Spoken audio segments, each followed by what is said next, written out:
नमस्कार बालमित्रांनो, आज आपण विराम चिन्हांचा अभ्यास करणार आहोत.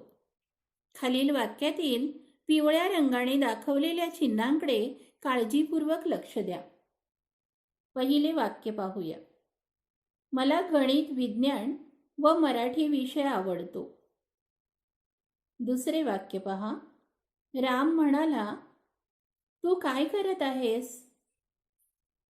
तिसरे वाक्य पहा. कविता पुस्तक वाचते. चौथे वाक्य पाहूया. तू कोठे राहतोस? या चारही वाक्यातील चिन्हांकडे आपण काळजीपूर्वक पाहिले तर असे लक्षात येते की ही चिन्हे आपण जेव्हा एखादी गोष्ट बोलत असतो तेव्हा ज्या ठिकाणी आपण थांबतो त्या ठिकाणी या चिन्हांचा वापर झालेला दिसतो. ज्या ठिकाणी आपण थांबतो त्यालाच विराम असे म्हणतात आणि त्यासाठी वापरल्या जाणाऱ्या चिन्हांना विराम चिन्हे असे म्हणतात. विराम विराम म्हणजे विश्रांती अथवा थांबणे. आपण बोलताना मध्ये मध्ये थांबतो. वाचताना सुद्धा वाक्य कोठे संपते, प्रश्न कोठे आहे, उद्गार कोणता, वाक्यात कोठे व किती थांबावे हे आपल्याला कळले पाहिजे. त्यासाठी जी चिन्हे वापरली जातात त्या चिन्हांना विराम चिन्हे असे म्हणतात.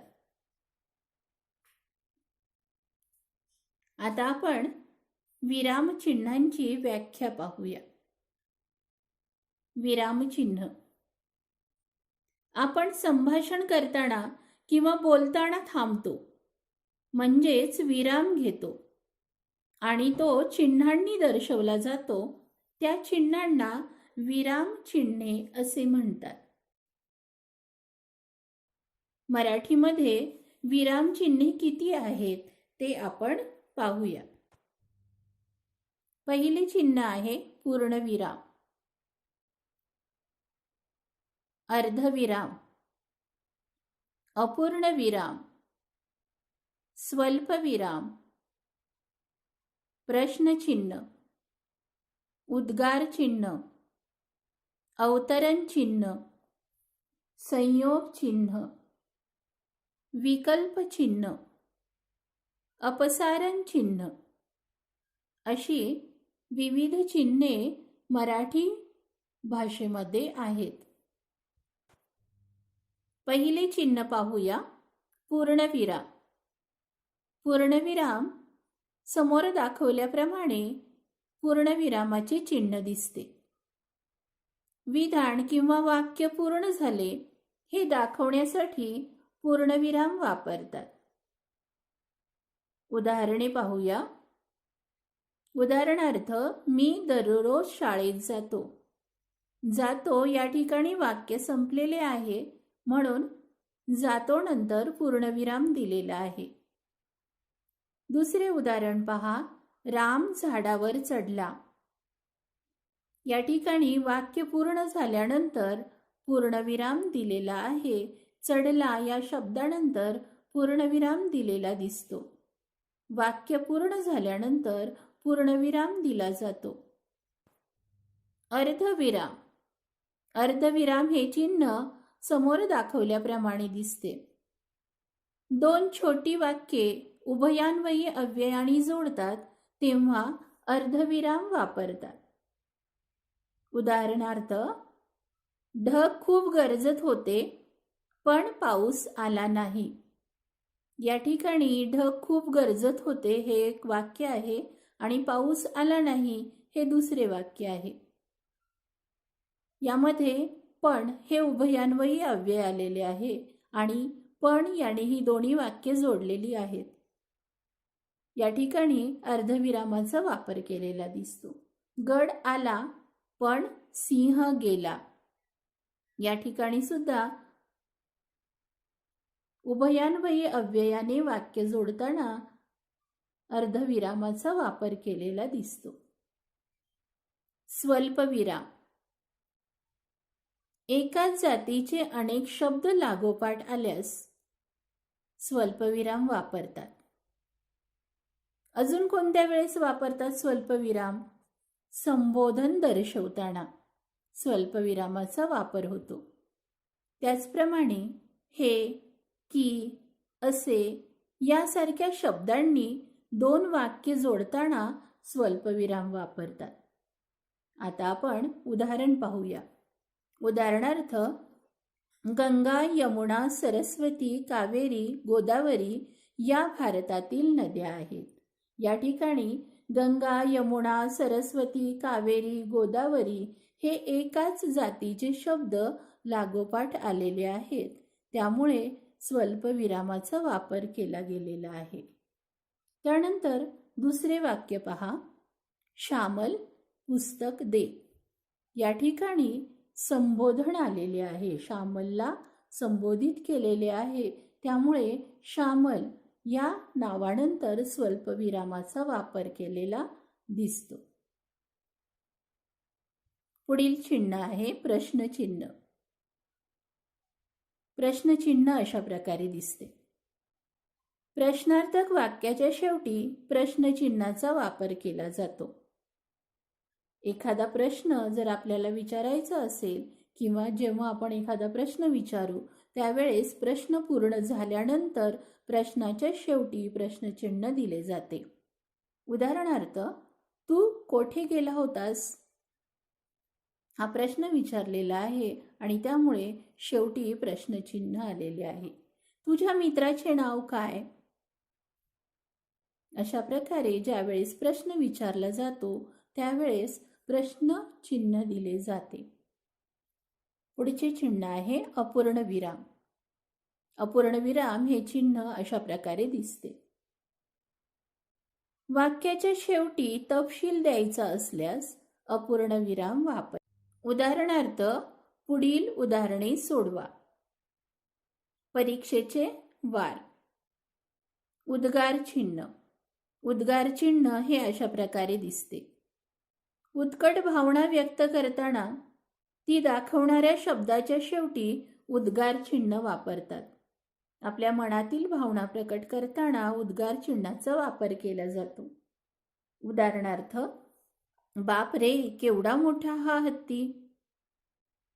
अय्या, पिवळ्या रेशमी धाग्यांचा रुमाल.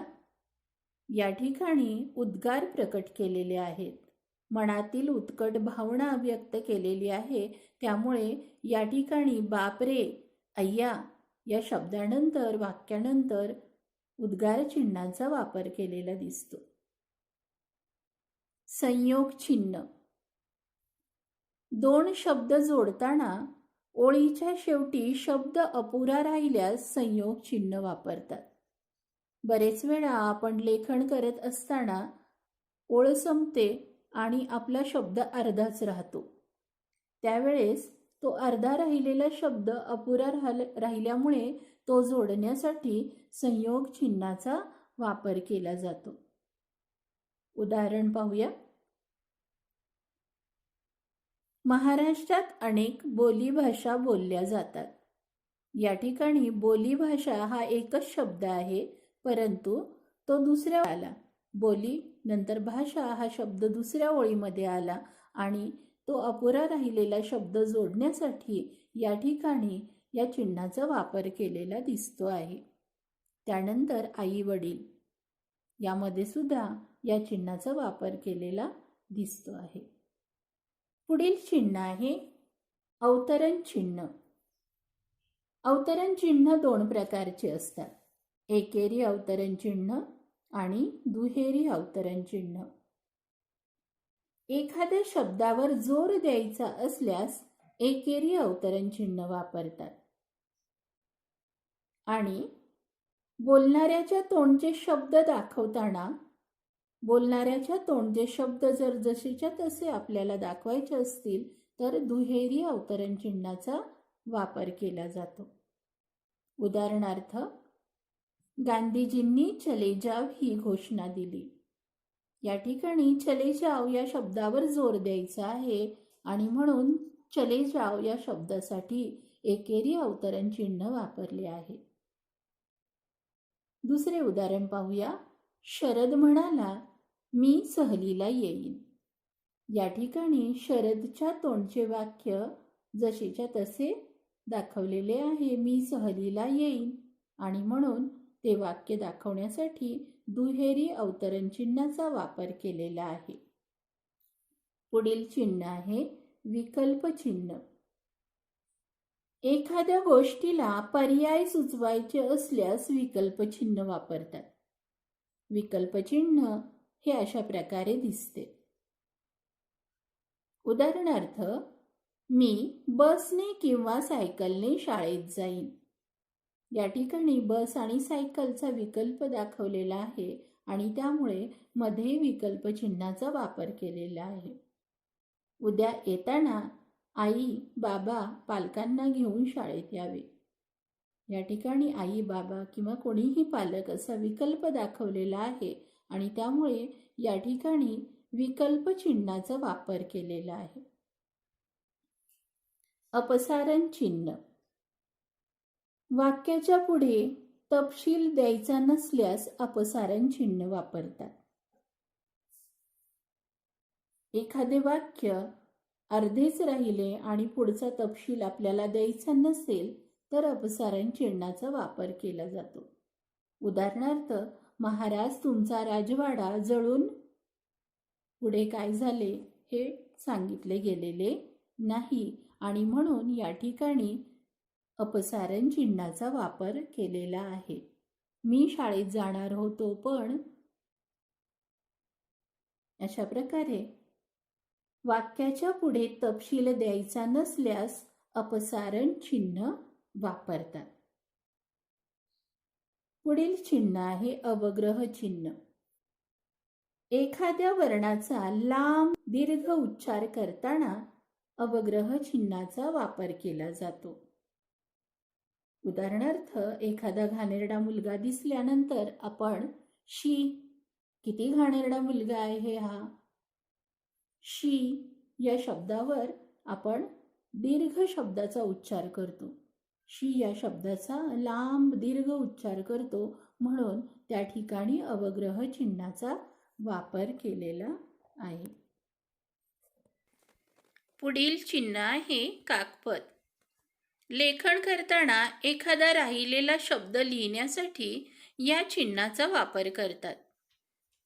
उदाहरणार्थ, मी क्रिकेट खेळतो असे वाक्य लिहायचे आहे, परंतु मी खेळतो असे वाक्य लिहिले गेले आणि क्रिकेट हा शब्द लिहायचा राहिला. तर काकपद या चिन्हाचा वापर करून त्या ठिकाणी क्रिकेट हा शब्द आपल्याला वाक्यामध्ये वरच्या बाजूला लिहिता येतो.